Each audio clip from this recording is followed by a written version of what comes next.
doing. The video gonna be about. So I saw a clip where they were talking about the Isley brothers have been touring, and Ronald Isley comes out and he does a tribute to the songs they did with R. Kelly.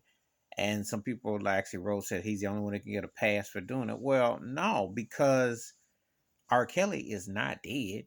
He wrote classic songs. Him and the Isley brothers made history together with those R&B hip hop operas and those whole Mr. Biggs sagas. And so just because some people choose to tune out or cancel or whatever they choose to do, that's their choice. I never will. I never will. I'm a fan of both those artists. R. Kelly's one of the greatest artists ever. I will always say that his music talent you can't deny.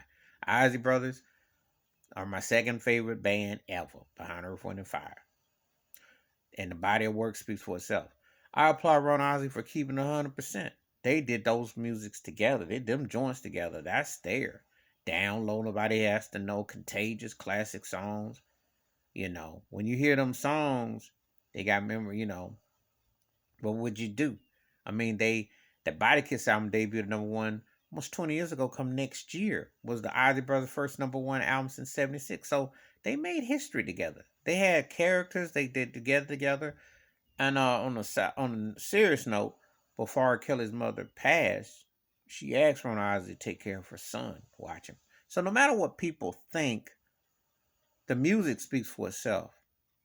They have a relationship, and ain't no problem at all. Because if you don't play it and you don't acknowledge it, you're writing out a chapter of the Isley Brothers. Let's be realistic. R. Kelly brought the Isley Brothers to a whole new generation with the Mr. Biggs and Ernie on guitar. Brought that thing back in '95. Gave them a 20 plus 30 year rediscovery for some people. Now there are people who might not like that era. The Isley Brothers got so many classic eras. The 3+3 era in the '70s. You can make the synth bass era, the '80s. The Mr. Where Biggie, with Between the Sheets when they did that, or the '60s era with Shout and It's Your Thing. Man, it depends on which bag you come from. Oh, you can go Shout back in the '50s. They got eras.